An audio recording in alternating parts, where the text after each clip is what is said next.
did that actually happen? I mean, there's an interesting story about it, how you founded a German company. Someone. Well, this hardware was in San Francisco. Back then, I always feel so old when I tell this story.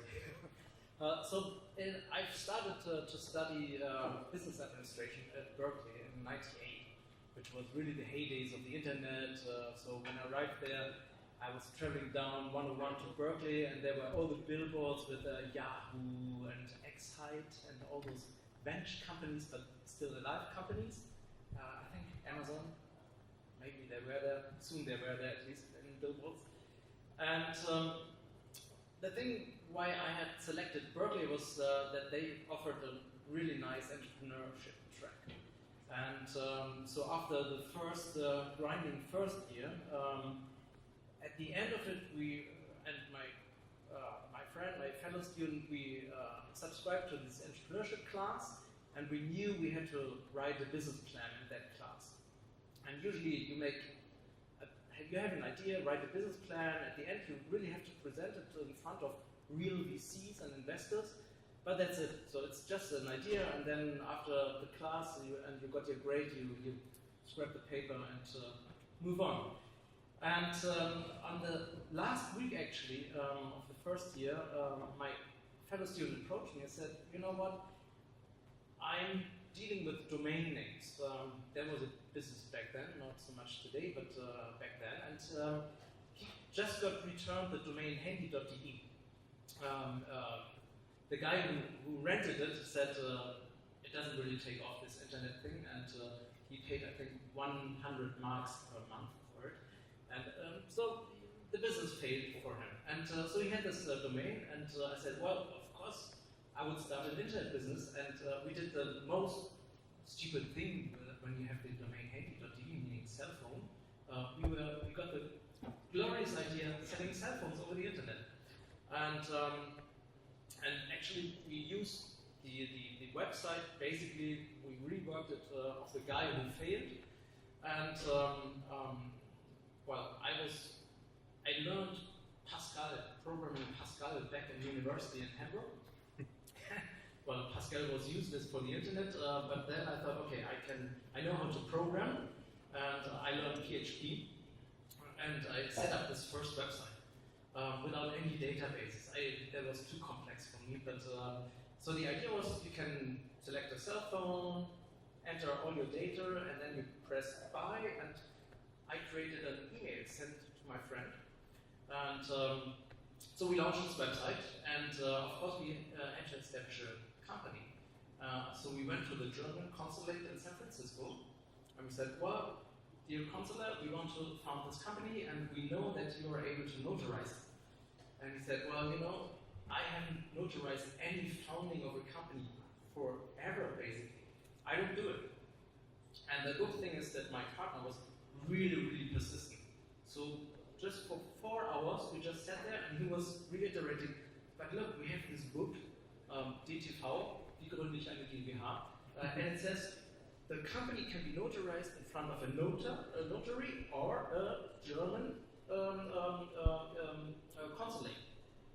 And so we were reiterating, and after 4 hours, he said, you know what, I don't take any responsibility, but I notarize it right now. Are you satisfied? And we said, yes, we are satisfied. So we established a German entity in San Francisco, and we put off the website. And then the next day, I had to travel to Mexico and for a student project. And we arrived there, and I was falling asleep in Acapulco, and then the phone rang. I didn't expect any phone call in Mexico. Nobody knew where I am, but it was my friend. And he said, Dirk, we have got a big problem. I said, what is the problem? We've got an order. And that actually was a problem because we had this very nice website, but we didn't have any cell phones or anything. So he got this email, and somebody ordered a cell phone, and we were just too nice to say, dear customer, sorry, we are not in business yet, because the idea was basically to finish our class and our at Berkeley, and then we really started business. But that was 1 year to go. So I said, okay, let me find out how we can handle this. And I called my father and I asked him, you know what, there's this cell phone shop in our small town where I got raised. At that time, I have to tell you, it's hard to imagine, I didn't have a cell phone at that time. It was 98, I got my first cell phone in 2001, but we've got this business, we're selling cell phones. And so I called my father, and he gave me the number of the cell phone shop. I called this owner of the cell phone shop up and I said, you know, this might sound a little bit weird. I'm in Mexico right now, in Acapulco, and but I'm living in San Francisco and studying at Berkeley, and my friend of mine and we've got this web shop selling cell phones over the internet, and we get orders popping in. Can you ship them? I just heard deed. So I called my father again. My father went to this guy, and then he explained we are really serious entrepreneurs, trustworthy entrepreneurs from basically Hamburg, so Hanseatic people, you can trust us. I called him again, and actually we did this deal. We were getting these orders via email. My friend, at midnight, San Francisco time, was printing out the email because our partner in Clickborn didn't have any email at that time. So he put the email print into the fax, being 8 o'clock in the morning, German time, and this guy was shipping the cell phone via pay on delivery. And so we set up our first web shop. Today we would call this MVP. At that time we didn't have this name, but so that was how we started the business. Wow, actually I just realized that I got a phone before you had one. My first phone I got it in 99, so 2 years before you got one. But you see, you don't need domain expertise to start a business. No, totally not. So let's just move on with that story. How was it with the customer relationships? I heard that you just looked into the finances and tried to reduce costs, and so you just got shoe boxes to ship your phones, $1,000 was €1,000 worth of shoe boxes. How did that go? That wasn't our idea. Sending cell phones via pay on delivery in shoe boxes is a really bad idea. The thing is that our fulfillment center in Clickborn, after I would say 1 month or so, we got around 6 to 7 orders per day without doing any marketing, and mostly people ordered high-priced cell phones because they were the ones where we had a cost advantage. And so this shop, he realized, okay, he got a premium, we had, I think, a fixed price for each shipment. And he got the idea, hey, I can save on cost. I've got a shoe shop next door. I get these empty boxes that people leave behind, and so I saved some money on package material. He also founded a new company called Handy Express. So people ordered on our website, and then the postman rang the doorbell, presented an Adidas box, and the expeditor was Handy Express, and then he asked for 1,000 marks for a local communicator, for instance, or 600 marks for another cell phone. So our return rate was around 70% at that time. And after we had this drop in, or this increase in return rates, and so we had to figure out, and actually we found out what the problem was, and soon after we got funded by a real VC, we moved all the fulfillment to a professional center, and from then on the return rate was much, much lower. But actually this is an area with a lot of fraud. I can tell you a lot of fraud stories. I can actually imagine that. Well, let's try to move a little bit more forward. At some point you realized that functionality and design are also going hand by hand. How did that go? And would you say it's better to go first with functionality, or from beginning with a great design and user experience, also based on the startups you're investing today? Well, with HandyDE, we made the experience, I think, of most entrepreneurs, because we had this very stupid or simple idea, sending and selling cell phones and service plans. But then, after we realized how easy that was, we had this phase where our creativity exploded. We had the idea offering ringtones and logos. We had the idea with the domain handy.de that we can offer email so that everybody could have his own cell phone number at handy.de with forwarding at least of the subject line via SMS. We created user SMS channels which you can compare to Twitter. We had user pages, like a very rough version of Facebook. But then there was just too much and too many functions for our users. And in the end, most of these services faltered. I would say mainly because the SMS prices were so high in Germany. So like for our user SMS channels, I mean everything was for free for the user, and they heavily subsidized it in the beginning, and we were always, I would say, profit oriented, and we never gave something away for free. And so we had compared to Twitter, very low usage rate. Still, we were making money on these user SMS channels. But this world of functionality, we soon realized it was too chaotic in the company. There was no real focus, and in the end, we cut most of the services. So we ended up being a service provider for network operators, basically for mobile content, being games, logos, ringtones, movies, and stuff like that.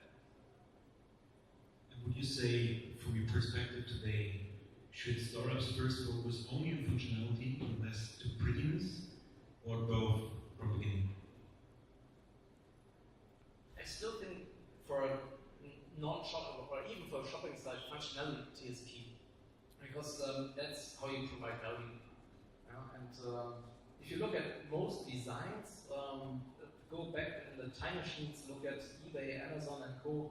Most websites started looking very crappy in the beginning. And it's really hard to foresee how users, at least if you have something really new, how they behave, which parts of your product they really understand very easily, where you need to help them, and so on. So I think if you start crappy, there's always a chance to invest in design where it's really helpful for the user.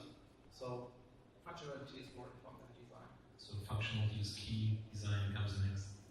Probably a designer would answer differently, but for me, I'm a functional guy. All right, got it. So at some point you sold Handy to Bertelsmann or Avato.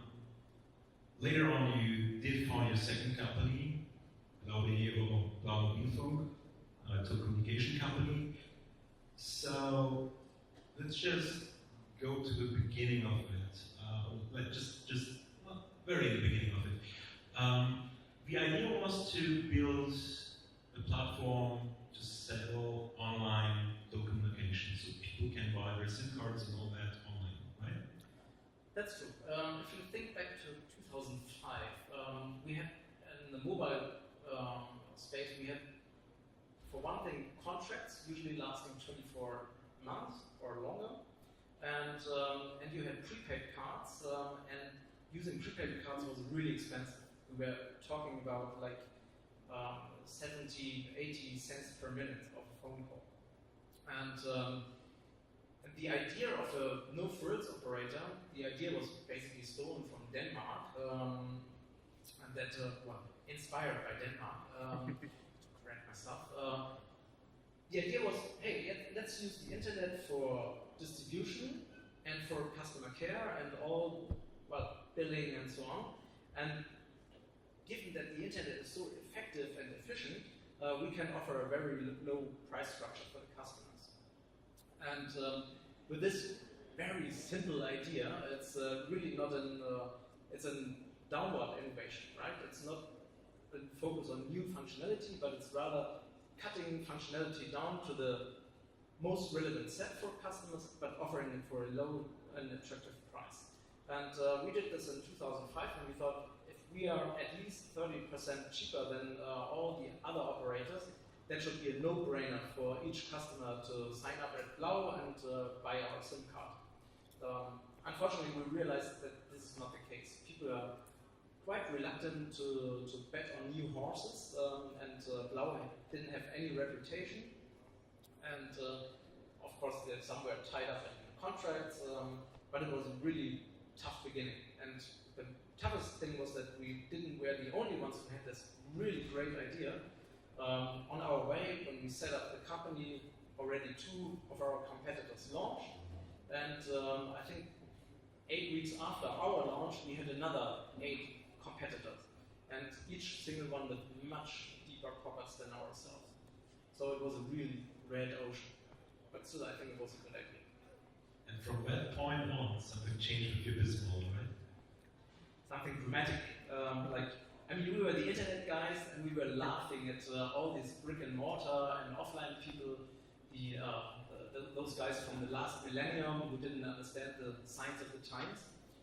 And given that our competitors, they were, to give you the economics, they were basically 2 network operators who offered a no-frill subset, or companies offer no-frill products. That was T-Mobile and E+.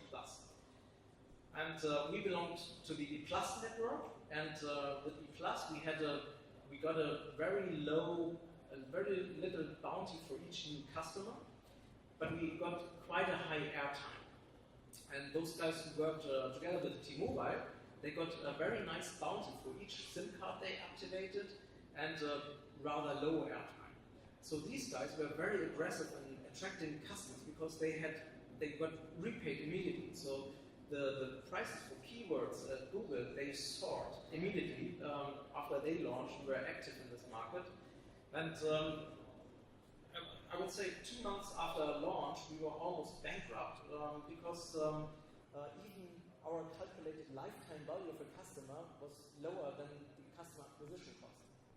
And so we did something really weird, because in November 2005, Aldi Talk launched, again with E+, and we knew that T-Mobile contracts that were clearly stated that as a no-frills operator, you were not at any rate allowed to sell via offline channels. Because of course they didn't want to cannibalize their own channels, which they owned at that time. And the E+ contract was, I would say, it was a gray area. It was clear that they didn't really like it. And we knew that Simio, which was already a 90% subsidiary of E+, would never go offline. So that there were 2 companies that could go offline, Digital Light and us. And Digital Light, we realized they are not that smart from a management team, were also very focusing on online. So we said, this is our chance, we go offline. And so we approached all the retailers and we said, look at Aldi. And usually retailers in Germany, they look at Aldi and whatever Aldi does, they want to copy. So we said, hey, look, you can probably not get Aldi Talk, and for a network operator, you are way too small, they won't talk to you, but we can help you. We can even rebrand Blau. We weren't that, of course we loved our brand, but we said, we don't really care as long as we can make money. So we issued Norma.de, which is a retail chain in south of Germany, and with that we had Plus.de, and some really accepted Blau as a brand in their own stores. And in the beginning it was a really slow process, but within 3 years we had around 30,000 points of sales. And all of these points of sales, they were not, our SIM cards were not fast movers, but they sold on average 1 card per week. And so you can do the math, we were flocking in customers, more than 100,000 customers per month, and over 1 million per year. And that was, in 2008, accounted for more than 10% of all new activations at E+. And that actually was the reason why in the end they bought us. But going offline saved our ass, just hearing that. So actually you were like forced to a lucky coincidence, I would say.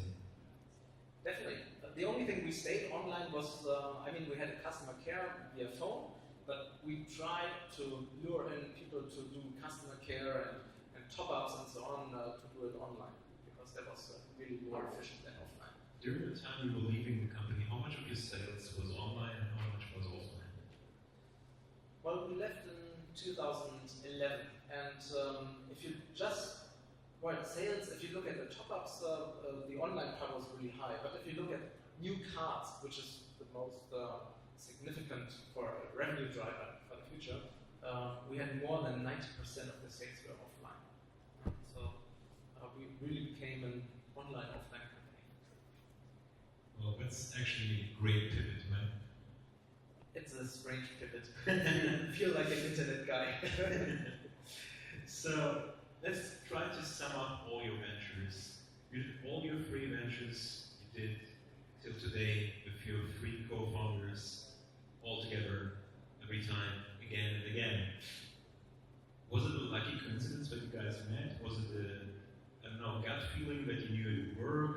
Or do we have any, let's just say, advices how to find the best or great co-founder?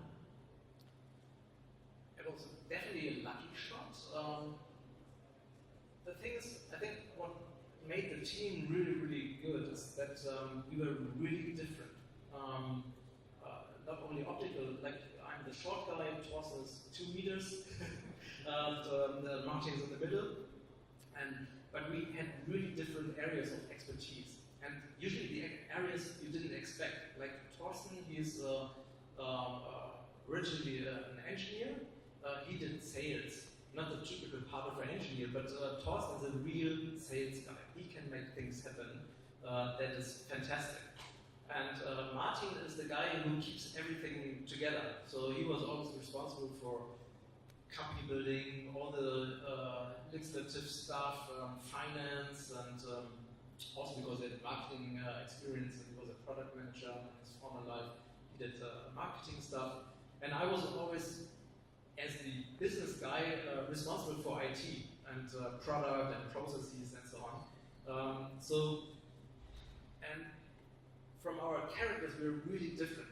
And but we appreciate the difference of ourselves. And so from the beginning, we said, okay, if towards the company, we'll always speak with one voice, whatever the ties are in our combination of three. And we really do respect if 2 people overvote a single one. Of course, we had really tough discussions, and in many cases we agreed, the 3 of us, but even if we had a cast that we had a 2-to-1 voting, we could be sure that this person always said, okay, if 2 smart guys vote for option A, though I prefer option B, I go with them. Yeah, and I think that lasted through all the time, and that really proved to be the success factor in our cases. So the magical number 3, right? The nice thing about 3 is you always have a majority, unless everybody has an opinion. And usually, I mean, now as an investor, I always look for a tech guy, and we would be, I mean, our first business plan, I would return it immediately, and the team, I doubt if I would invite them very openly, but 99 was different from 2018. But still, I really urge you to look for people who are not like you, but still people you can respect. That's really helpful. If you're 3 like-minded guys or girls,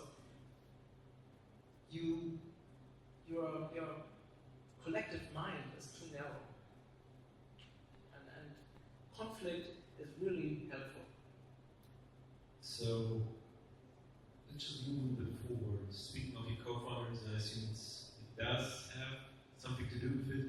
I also assume that you had a lot of ups and downs during your whole journey, probably even today. How do you tackle your ups and downs? The ups are so easy. We just celebrate. The downs. again, it's nice to have a team. Yeah, it's very rarely that you have, if you're a team of 3, that you have 3 downs at the same time. Because if you have areas of responsibility, usually maybe the IT system breaks down, then I'm very down, but my guys can say, hey, look, we have fixed so many things, you will fix it again. And if Thorsten had lost a big account and the sales pitch didn't work out, we could say, hey, there are other clients just around the corner, and the next time you will win a pitch again. And so we had very few times where the 3 of us were down. Actually, there were only, I can remember 2 times. One was at heavy.de, when one lawyer found out a way how to stop the ringtone business. So from one day to another, our most lucrative business came to a halt. That was really, really depressing. And the other one was at Blau, when we did the math in the beginning and we realized that we are losing money and we are so far behind the business plan and that we didn't see a real way out to solve this situation. I mean, we were bankrupt, almost bankrupt 2 months after the launch, and that is a really nasty feeling. You know? But apart from that, I think there were only 1 or maybe sometimes 2 head downs. But so again, the team is the best remedy against downs. So let's try to move forward and slowly leave your entrepreneurial journey, at least mostly. Quickly, one question from the room, from someone in the room. What was the reason you left Blauli? The reason I left Blauli, well, we sold Blau to KPN, the mother of E+ in 2008. And we got this famous golden handcuffs for 5 years. And we had very variable goals for our earnout. And after 4 years, we reached the highest goals. And at that time, we were 6 years with the companies. And after 6 years, we were in a very stable position. Blau was still growing, but the business for the 3 of us has become boring. Yeah? We're the size of 130 people, and a company of this size, you usually have interdepartmental conflicts. The marketing guy cannot work with the product guy, or the sales guys have problems with the IT guys, and so on. And that's not my stage. I think everybody has a stage where he belongs to a company. There are the corporate guys who love companies with thousands of people, and there are entrepreneurial guys, and some may go up to 1,000 people. I'm the guy who can go up to 100 people where I really feel comfortable, and I probably can manage maybe up to 250. But then I would say, I don't want to be in this place anymore. And so that was a good time to leave the company and to move on. Why is that? Is it responsibility, or is there any reason for it? I think it's a lifestyle thing. It's if you're an entrepreneur, you should really and honestly look into yourself what drives you. You know? And I'm driven by change. I love green fields and put up ideas and see something grow from the start and I like pivots and small experiments. And if you have a huge organization, then all experiments, they take much longer. You cannot implement things so fast anymore, and that's not my speed. I live in a faster moving world, and so I have decided I don't want to live in a corporate world. I've seen corporate worlds at Bertelsmann, at E+, and it's definitely not the world I want to live in. So, yeah. So let's move to that fast world. Today you are also a venture capitalist we talked about earlier. So you can call yourself a VC. I believe that most founders don't even know how a VC works. And I believe it's also a key part to decide if a VC is actually interesting for you. So could you maybe just share, how does your day-to-day job looks like? How does my day-to-day job look like? Well, as a VC, you have 2 interesting phases. The first phase, if you start a fund, is the investment phase. So it's all about scouting interesting businesses. It's really hunting down the most lucrative deals and getting into deals, keeping out other investors out of a deal, cooperating with other investors to get into a deal, and so on. And then once you're in, it's really looking how can you work with the founders, really spotting where are their blind spots. Usually each founding team has blind spots, and to bring in the outside perspective. I think that's the most important part of a VC. Not to drive the strategy, but to show them and to make them these blind spots visible. And after a couple of years, you come to another interesting phase, and that is the divesting phase. So then you help them preparing for the exit and help them to negotiate the exit, and then the most fun part, how to distribute the proceeds. That's all. Usually you have the contract, but in the end phase, it's always a negotiation game again. So it's usually not exactly how the contract is split, but you have some, depending on how the founders, are they incentivized, do they need extra incentives, what about early investors, do they make their cut, is it fair enough? So even if you have contracts, at the end, everything at least is potentially on the table again. So let's just stay with Shortcut Ventures.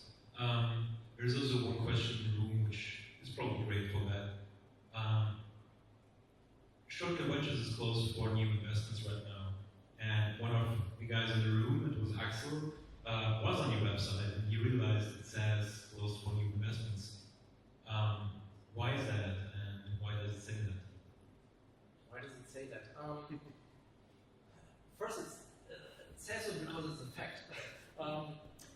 Well, when we became VCs, for two reasons. The first and most important reason is that we wanted to reduce the operational hassle, and have more time for our families.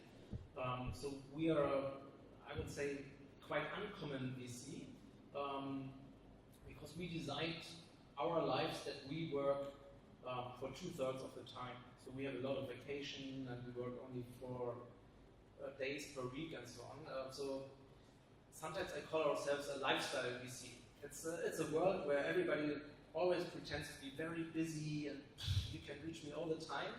And in serious cases, my startups can reach me at night, in vacation, wherever I am. That's okay, but they know don't disturb Dirk on Fridays when it's not really important. So this is how we set it up. Because there was 12 years, basically, we really spent a lot of time building up those companies, and we spent way too little time with our families. So our most important reason why we became VCs, as we see, you can really decide on your time, most of the time. If it's deal time, you're bound to some restrictions, but like in the investing phase, it's my decision if I go to an event and network, or if I don't go and rather spend having a dinner with my family. So it's my decision all the time.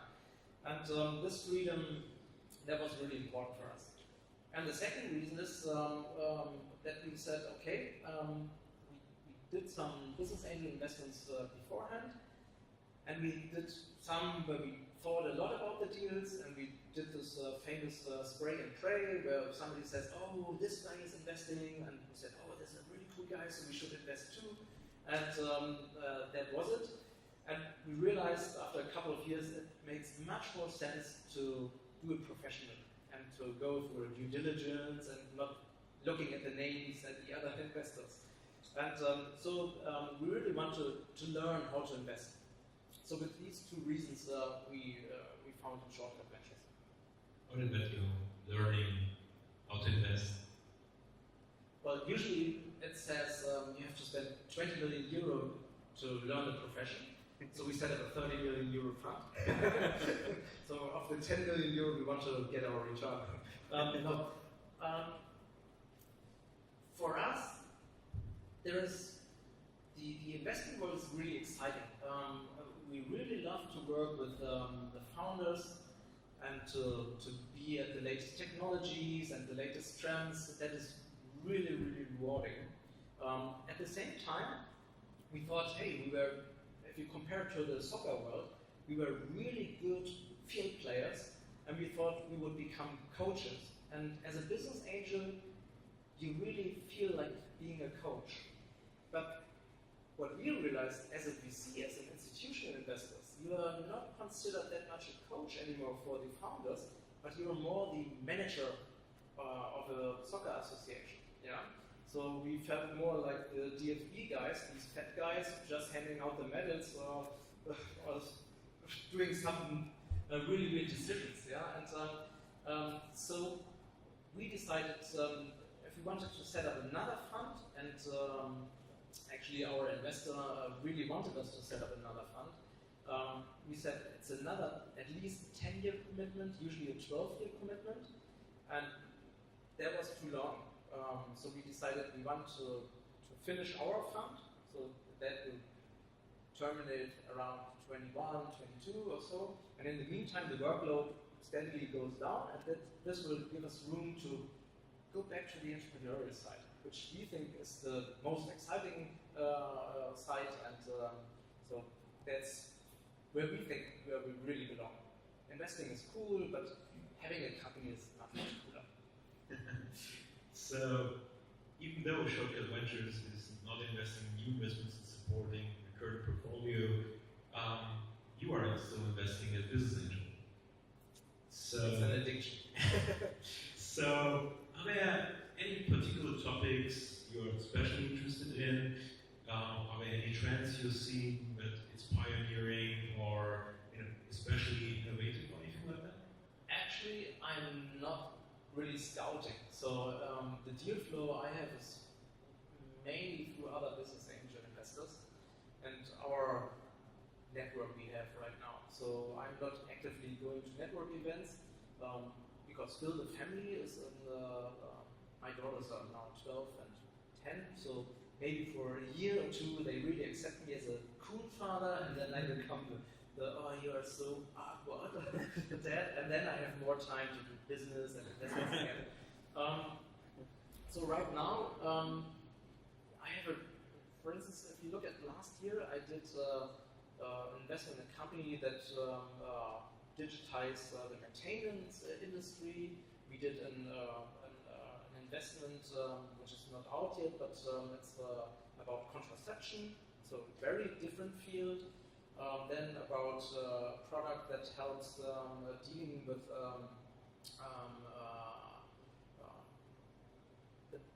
the way I feel now is with dementia.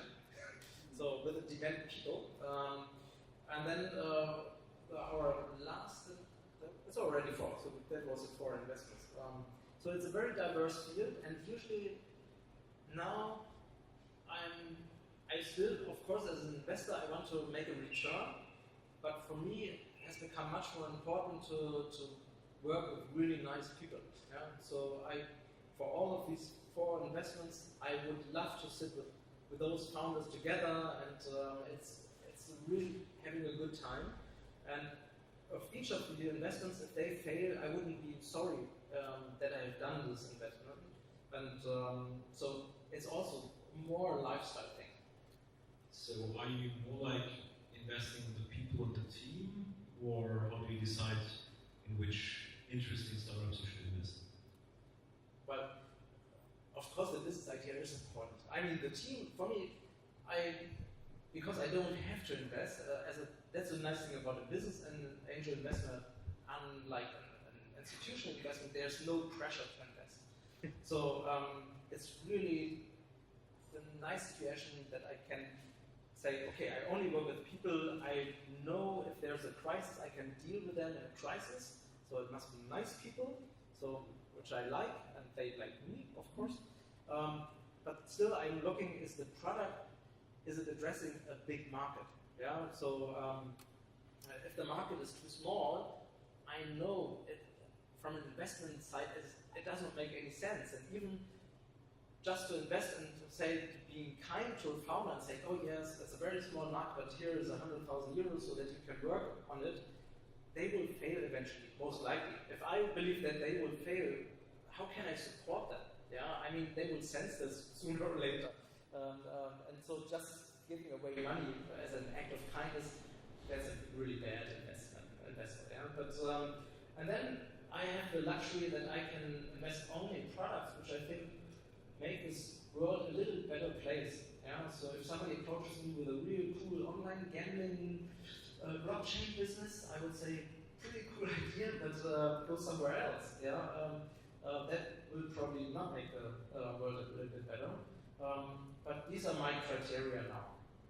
Well, today the past few years especially, I assume, you had a lot of pitching, a lot of people pitching to you actually. Do you remember your first pitch? And how was that? Would you do something differently, looking back, with the knowledge you have today? Our first pitch, well, we were sending out, handy.de, as I said, when we founded it, the idea was, okay, we keep it as a really, like a hobby, a side business, until we have completed our MBA, so for another year, and then we really start the business. But it happened that in August 99, so 4 months after we founded the company, Thorsten sent me an email. He was at that time working at eBay, taking over Alando. He was in that team, and I was at Sun Microsystems, and he emailed me, and this mail said, "We are fucked." And he said, sent me a link to Get Mobile. I don't know if you know Get Mobile, also very successful founders, and it was the first really professional-looking website selling cell phones. And I remember I sent him back an email and said, "Well, now this is our time." Yeah, in German, jetzt erst recht. And so we decided, okay, we really hurry. And then our class started in September again, and in October we already sent out to German VCs a teaser. And that's a nice thing about doing an MBA at a good university in the US. It's an ego booster. By nature, I'm more a timid and shy person, but if you're in the Silicon Valley, a student at a top university, you don't feel shy towards a German VC. Yeah? And so our handy.de logo, if you look at it, it almost, we were not very creative and we are not very good designers. Coming back to it, it looked like the eBay logo. So different colors in each letter, and we said, okay, we have to stick out from the rank, and we did some basketball caps with a logo embroidered in it. That was really a craze in the Silicon Valley. So we entered the VCs having this cap on, and they must thought we were crazy guys, and actually we were. But we were here for 1 week, and we did 16 pitches in 1 week. And as I said, it was just, I think, our pure ego that we said, you know what, we are from the Silicon Valley, we know everything, and this is a crossroads of mobile and the internet that's even cooler than the internet. That was basically the baseline of our pitch. If you have a hockey stick and you take another hockey stick, guess what you have? You have a double hockey stick. Yeah, that was the message. And after this week, we got 6 offers. And I still have this pitch deck. And I think I will keep this in the safe so that nobody ever sees this. Yeah, this is a really horrible pitch deck. It was more not really a slide. It was text, horrible. Yeah. So the whole ecosystem has evolved quite tremendously, and that's a good thing. So do you have those caps still somewhere? What do I? Do you have the caps still somewhere? I don't have a cap, but our VC, Neuhaus Partners, they still have a cap. And I've got a picture of my grandmother. She got a cap, and actually it was the year we found it. Well, 1 year later, she wore it at Christmas, and 1 month later she died. But the last picture of her is my grandmother with this handy.de cap. So it's a really important picture, and this one I keep really, really safe. Wow. So let's try to move back to investing.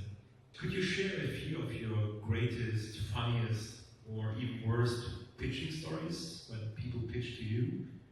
And what should other founders maybe do or do not? Well, I would say the two craziest things, and there was one guy, and actually, probably you'll see that it might be not too crazy. But I got a pitch, and somebody said, well, you know, these coordinates, latitude and what's the other one? Anything. Nobody can, if you have the GPS coordinates, nobody can remember them. And so what he did is he put a net of hexagons across the world, and so you had much simpler coordinates. And I asked him, okay, nice idea. I love board games and hexagons. I know you can have any area you can fill with hexagons. But I asked him, how do you want to make money? And his idea was he wants to license it so that each street name plate has the coordinates on it, his hexagon coordinates, and for each plate he wants to have €1 per year. And he has made research on the street plates are there out there, and so he set up his business plan. I declined, and I have never seen any street name plates with coordinates on it. But maybe you've heard about this 3-letter coordinates? 3 words coordinate, not 3 letters, 3 words coordinates. And I think actually one of the big logistics companies invested in that. So I think this idea sounds even crazier than doing hexagon coordinates, because that leaves even the idea of coordinates somehow. But given that and now that I've looked and researched this company, they also do it in the 3rd dimension, and their idea is if you want to do drone delivery, an address is not sufficient anymore. Yeah, and of course you have countries like Japan where an address is really insufficient, or you don't have an address at all. And so in one sense, it really does make sense. Yeah, so that you can provide 3 words and to have a very exact position. I think that's a 3 by 3 meter position, which is sufficient for at least drone deliveries or get a rescue ambulance to your place. So some things really sound crazy, but they are topped by even crazier things that eventually can make sense. The other one, which I think is really crazy, it was a Bavarian, and he called me and he was very persistent, and he wanted to launch something like Facebook. Like in that time, it was 2012, there were many people who approached us, like Facebook for pets, Facebook for gay people, Facebook for you name it. And he said, well, he wanted to do a general Facebook, but the twist was, in order to become a member, you have to send in your police records. Yeah? So only if you don't have any police records, you become a member of this new Facebook. And I asked him, who's his target group? He said, everybody. And his reason was, hey, after a couple of years, those guys who are not on this network, they are immediately suspicious. Yeah? Because everybody knows who's not in this network probably has to hide something. I guess the AFD would love this. And I'm really happy that obviously you didn't get any funding. But I think it's crazy.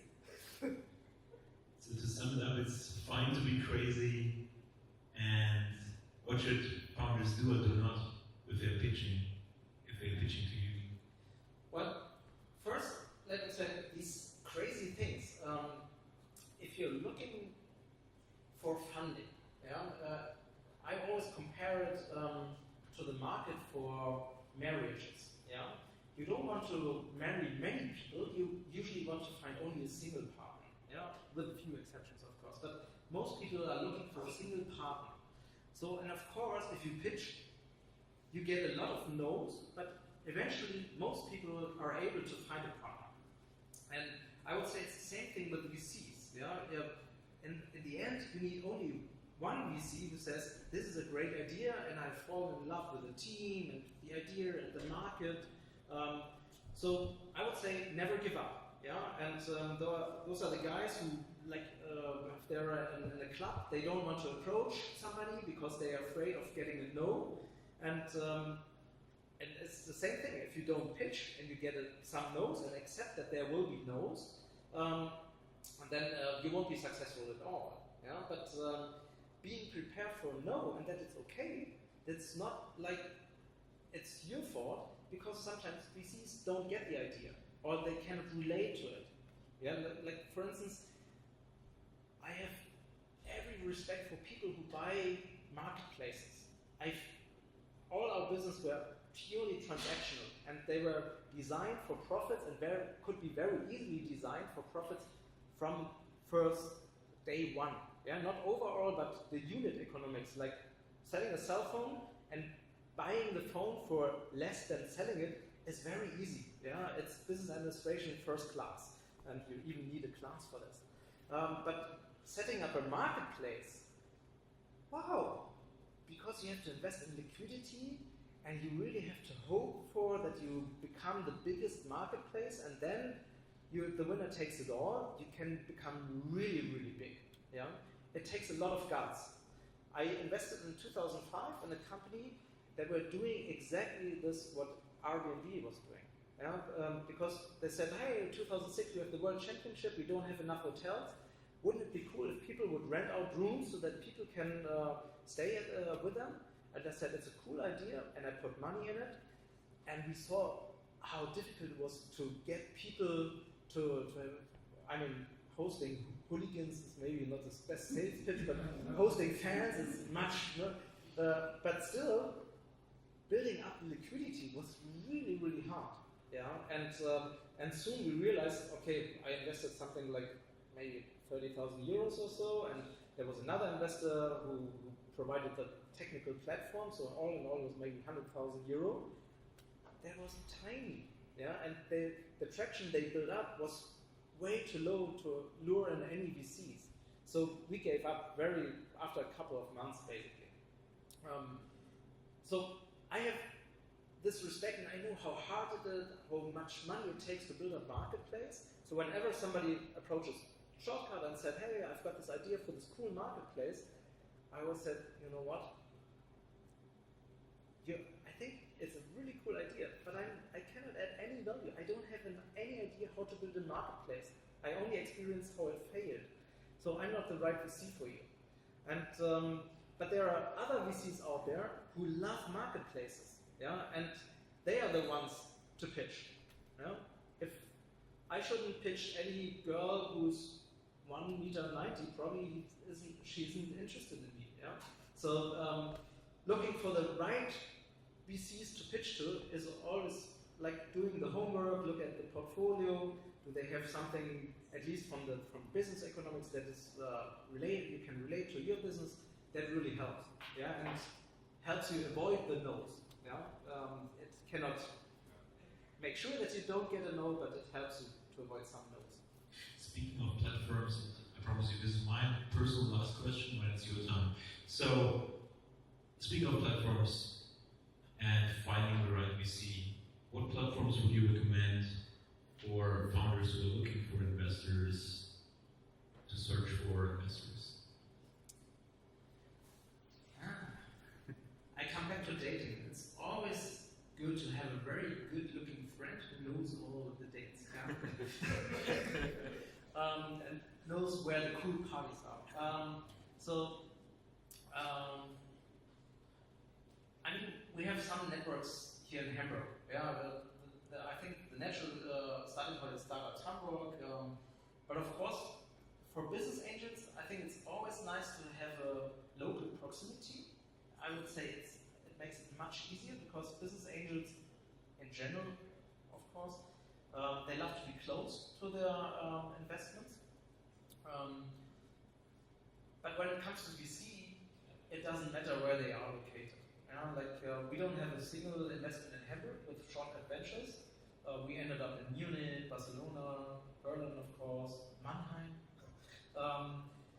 So for VCs, I would rather, there are lists of VCs out there, and I would always look at their portfolio and see how they tick. That's probably the best approach.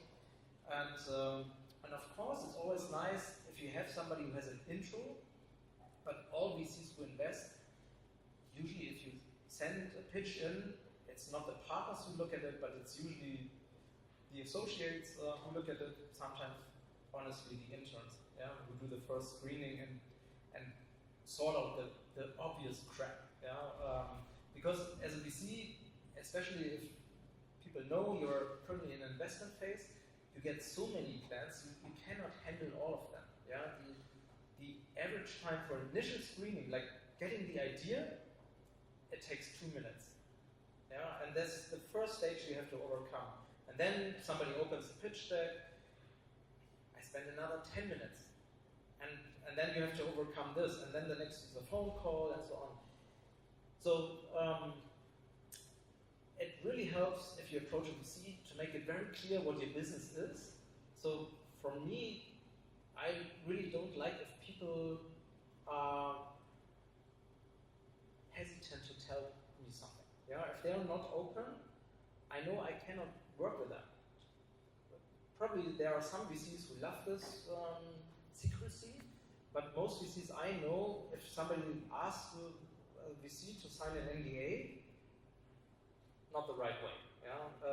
I've never signed an NDA as a VC because I think a trade secret or the secret sauce is always overrated because at the end it's the execution. Yeah? And those people who don't share are usually the ones, in my experience, that are not very open to criticism, to new ideas, because how should they get new ideas? If I share a good idea with you and say, this is crap for this and this reason, I might still believe that my idea is not crap, but I take your arguments and I have to think about them. Yeah? If I don't share, I don't get negative feedback. For me, it's more a protection mechanism. And people who want to protect themselves are not the right ones to work with. Yeah? There are other fields, if you're in chemistry or bioscience, yes, it's well taken. Yeah? There are real patents and so they matter, but I'm an internet investor, and in the internet, speed does matter, but not patents or secrets. So let's just move to the Q&A part. For that, I would like to ask you 4 quick questions, and would like to ask you quick answers. Design profession as a child? Well, actually, I don't know. When I was graduating from high school, I wanted to become an engineer, like my father. Thank God I had to do some civil service, and I realized I'm not a technical guy. Inspiring sentence? Inspiring sentence is from my capoeira teacher. He also teaches my children. And whenever the kids say, I cannot do it, he adds a yet. You cannot do it yet. And that's really an important change in mind. If you cannot do something, maybe you just don't practice enough and don't learn enough. So I think most people can do anything. Role model? Role model.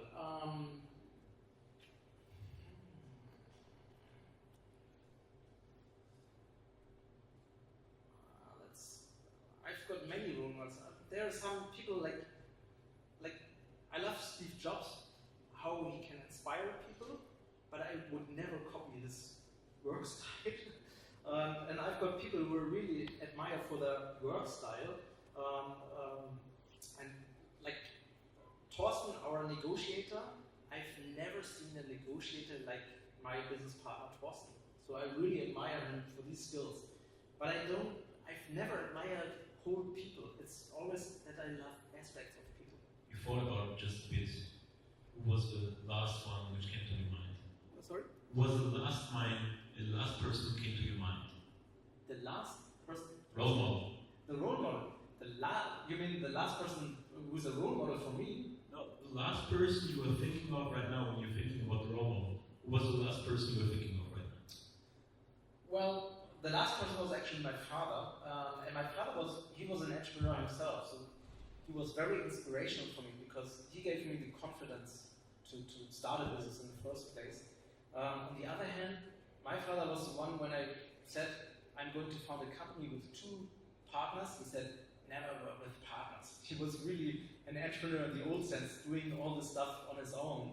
So I was really hesitant, and also, I mean, saying the father as a role model is always like that cheesy, right? So, last one, favorite book? My favorite book is, it's an old book. It's by Stephen Covey, the 8 Habits of Highly Effective People. I think I read this in the mid-90s or so, and that really gave, I would say it's the book that really empowered me the most. Alright, so now it's your turn, just starting with the first one. I just rephrased that one. What was your biggest mistake? My biggest mistake, I would say selling too early, 2 times. Like in Handy.de, we sold the company in late 2001, or started the sales process. And 2001, the new market was about to collapse, and everybody was sensing this. So we were also afraid that we might falter. It turned out that 2 years after Bertelsmann acquired us, a US company approached them and wanted to buy Handy.de for 3 times the price they paid for it. And we advised Bertelsmann to sell the company. They didn't, and it was very silent, and they ended up buying Java. So that was definitely a mistake. And Blau, we sold in the year where we got a break even.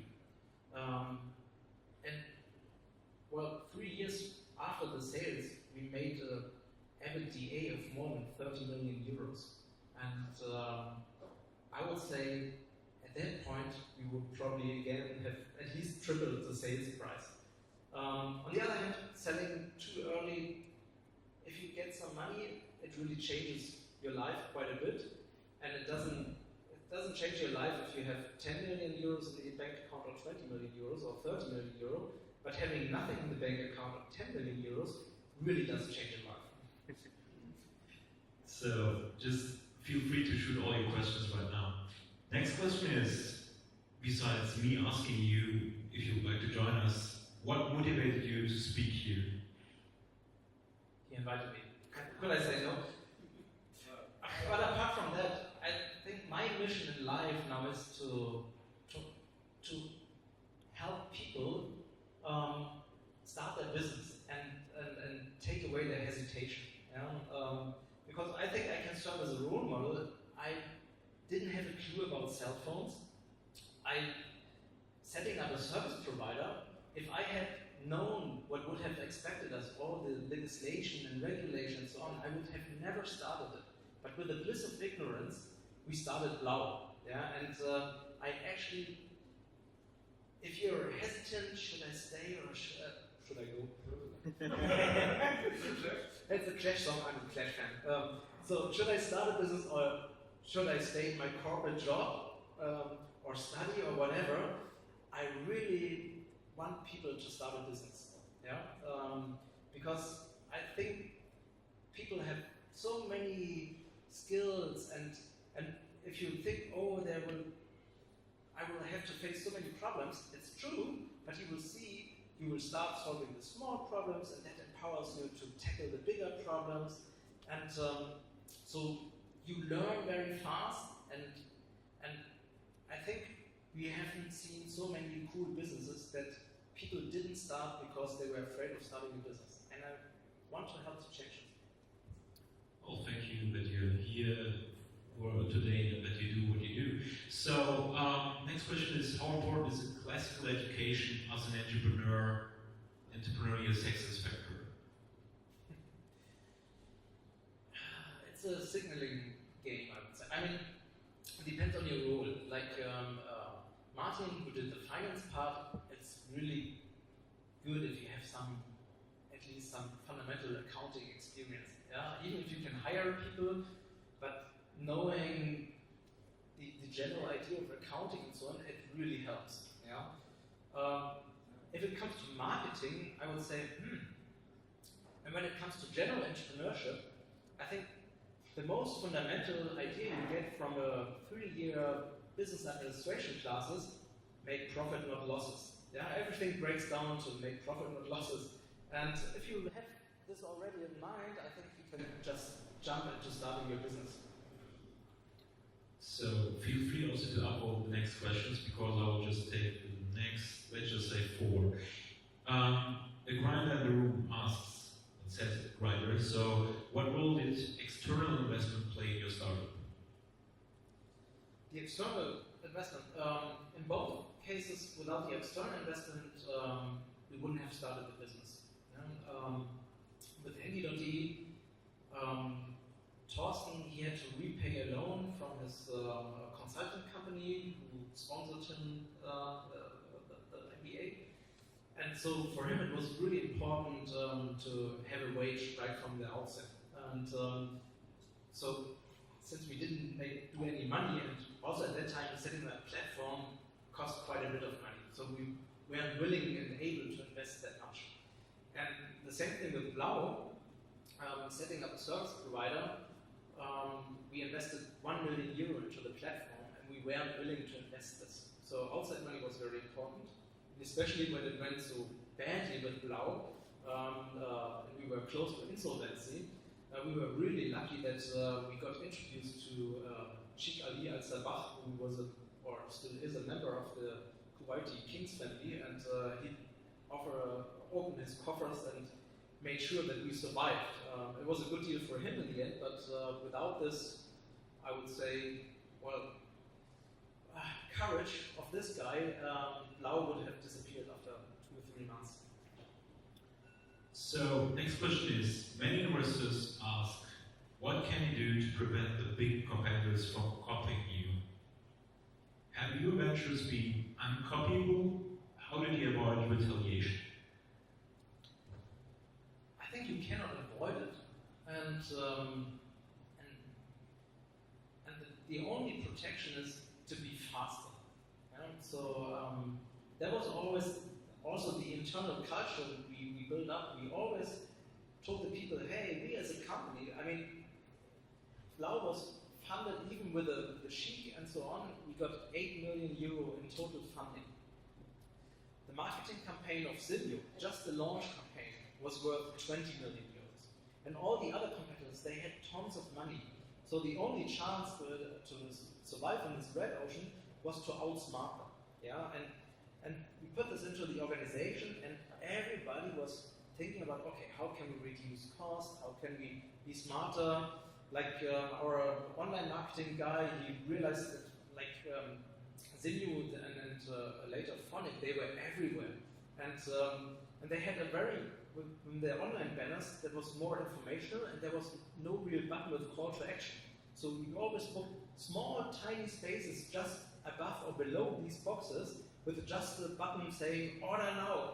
And then the people were reading the Phonic ad, but when they hit the order now button, they came to the Blau side. Yeah? And so that was and we told the story internally and how we outsmarted those guys, and building this function and that everybody looks at the competition and makes up their mind, oh, how can we react to this and how can we do it even better?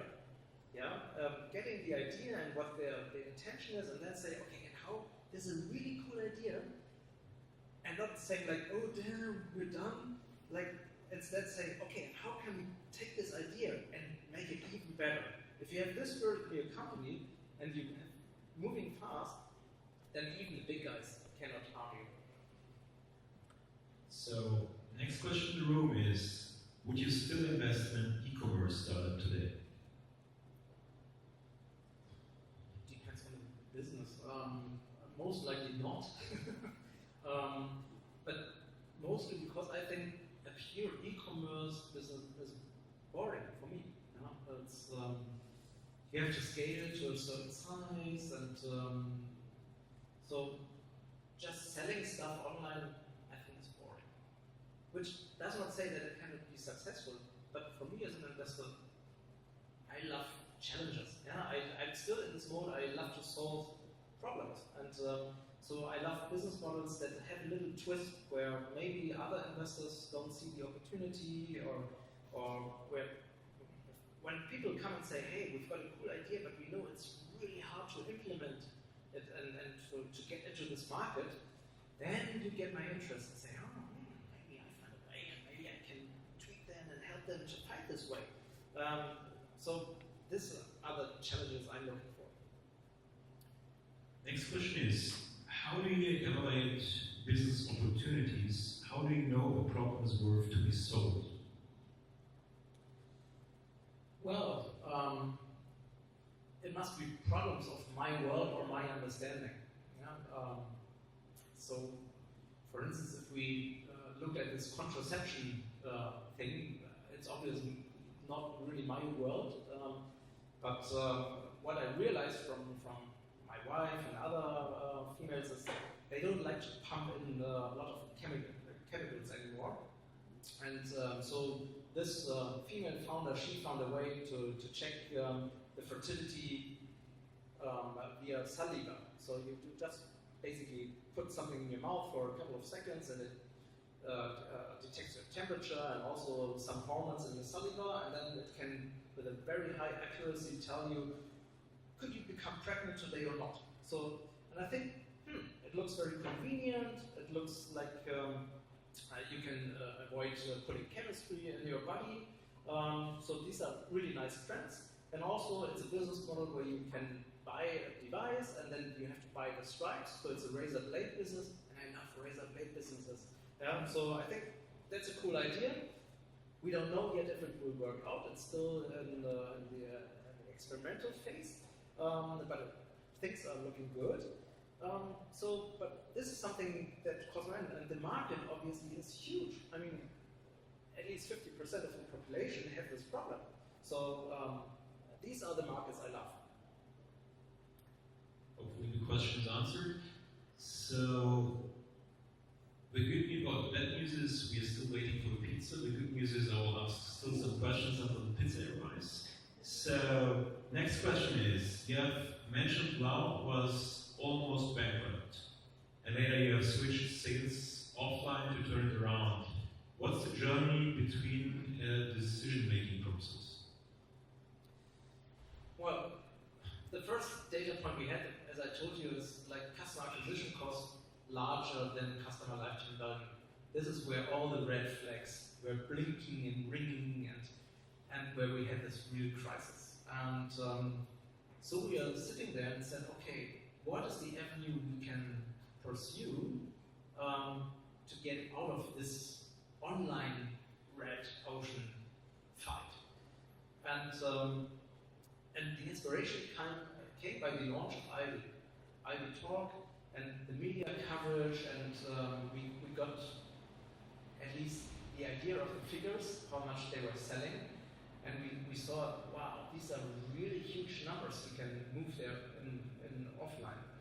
And actually, I mean, that was in early November. I think they launched on 5th November, at least early November.